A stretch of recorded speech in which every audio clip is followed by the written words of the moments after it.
Bonjour à tout le monde. Bonjour à tout le monde. Appelez-moi Bernard Moutimani. Je suis évangéliste laïque. Si vous me suivez, je suis marié et je suis en RDC, République démocratique du Congo. Je suis membre du Full Gospel. Et vous me captez à partir de je ne sais pas où. J'aimerais partager avec vous ce message sur l'esclavagisme. Quand j'ai vu dans la Bible, je suis en train de parcourir la Bible, et parcours aussi le dirigeant de certains pays, et de notre pays, et des familles, les dirigeants de certaines entreprises. Je vois que beaucoup sont encore esclaves. On peut être esclave dans certains points, et dans d'autres points, on est libre. Mais Jésus-Christ lui-même a dit, si vous connaîtrez la vérité, cette vérité va vous enfranchir, et vous serez réellement libre. C'est Jésus qui l'a déclaré. Des fois, les gens ne sont pas libres. On n'est pas libre pourquoi? On n'est pas libre comment? Et cela se passe quand? C'est par exemple, un quelqu'un qui devient chef. Tu deviens chef pendant que tu ne connais pas que tu peux être chef.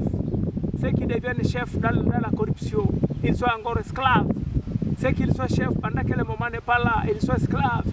Maintenant, tu peux avoir quelqu'un, un licencié, un docteur, je ne sais pas dans tel domaine, mais il peut prendre la corruption de celui qui n'a pas même coûté les études, il n'a jamais franchi l'école, puisqu'il est esclave, un esclave qui se trouve en tête.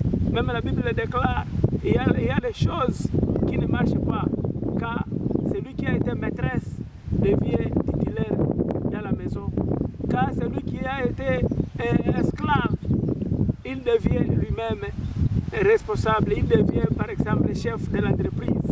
Ça se passe aussi. Et vous allez voir, pour les certains dirigeants, vous allez voir dans des entreprises, vous allez voir dans nos religions, il y a les gens qui accèdent à des postes pendant qu'il est encore esclave de la coutume. Même si il connaît Jésus, il connaît Dieu, mais il va chaque fois avoir un moment là de sa coutume. Même si la coutume est païenne, il doit chaque fois vivre aussi cette partie de la coutume païenne. C'est ce qui nous bloque juste dans l'avancement de ce que nous sommes en train de faire et ce que nous sommes en train de voir. Quelqu'un qui peut se retrouver, il peut avoir même les moyens. Vous dites qu'il est riche, mais il est encore esclave. Il ne connaît pas le moment. Il ne connaît pas le moment où il peut aller, où il peut aller telle part. Et vous allez le retrouver dans un point, dans un coin, là où vraiment sa valeur n'est pas conforme.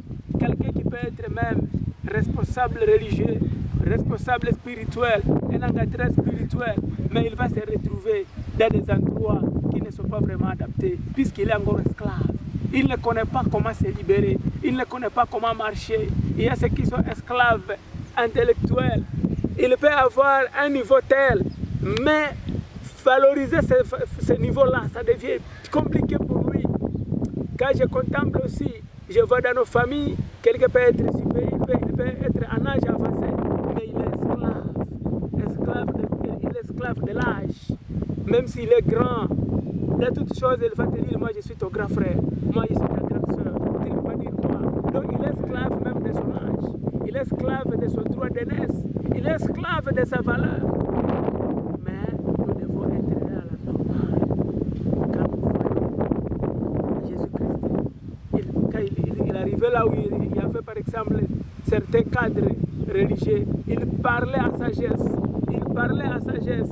Quand le moment était venu, il parlait. Quand le moment était favorable, il savait qu'à parler. Nous aussi, nous devons le faire. Ah, nous devons aussi connaître notre identité. Beaucoup de gens ne savent pas leur identité. Tu es devenu tel, mais tu veux te comparer à autre. Non, à tel autre, non. Il faut se positionner.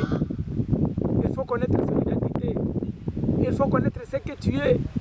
Cela va te permettre de bien marcher et de ne pas vivre l'esclavagisme, de ne pas faire un combat qui n'est pas le vôtre.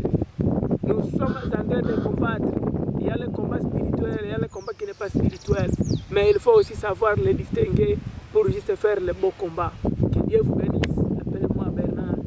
Merci.